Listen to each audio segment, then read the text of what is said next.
Alright, so I'm doing another video showing you how to prepare the statement of account, and it is a continuation of the first video that explained to you the double entry recording and why entries were placed on the debit side under the credit side of the two accounts that we looked at the time. Okay, now we are ready to do the statement of account. Remember, I had told you that the statement of account is prepared to be sent to the customer to inform the customer of the amount that is owing, right? And as you'd have learned before, the statement of account would come in because the person or the customer would have purchased goods on credit, right? So by the end of a month or so, the supplier would want to inform the customer of the amounts outstanding. So they would send a reminder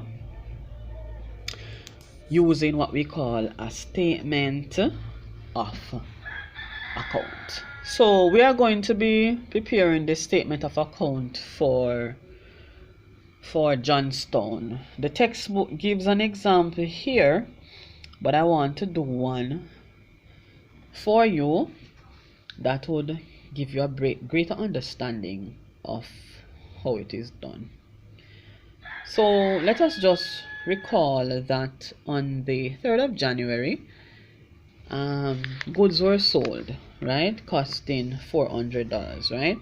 Now remember that when we had looked at the double entry on the previous page, we have when the sales were made, it was placed on the debit side of Johnstone Music Store's account.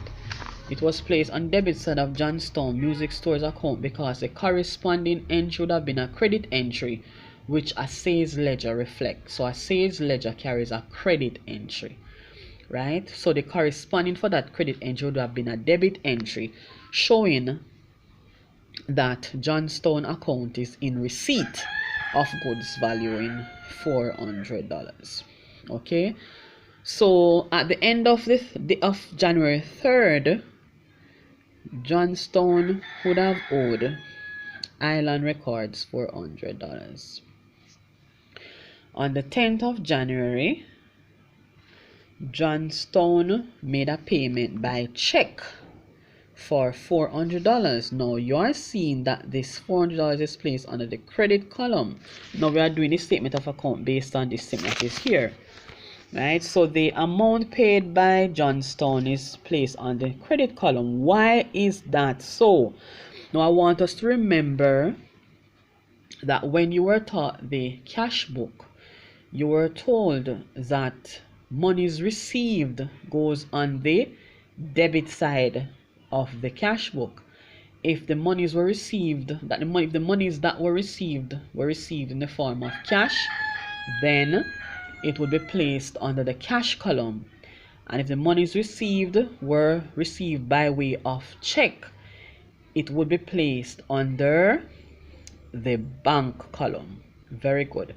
Now if the cash book is going to record a payment on the debit side, it must mean that the corresponding entry will be the credit entry, right, showing that payment is made by the customer, right? So remember, you know, that when the customer received the goods of $400, it was placed on the debit side.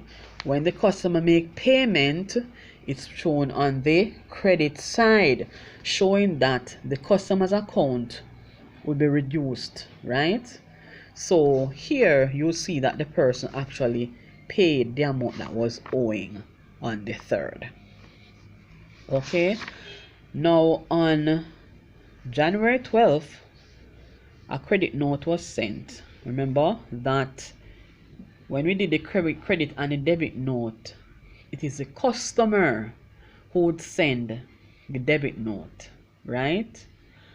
And the supplier would have sent a credit note, and then the credit note, what that would mean is that the supplier would credit the customer's account right? So whatever it is, here we have it, whatever the value of the goods were, that would be reflected on the credit side. So the customer's account would be reduced by 100. Remember, you know, that goods valued $400 were bought.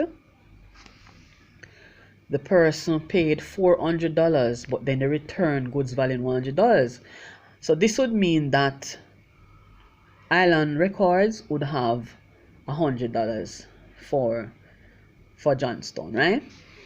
So here we have it. So we have the credit note here, which would, and we wrote that on the, I'm going to write on the credit side, because that would show a reduction in balance. This is a positive balance. This is a positive balance. This is a positive balance, right? So and we bracket this.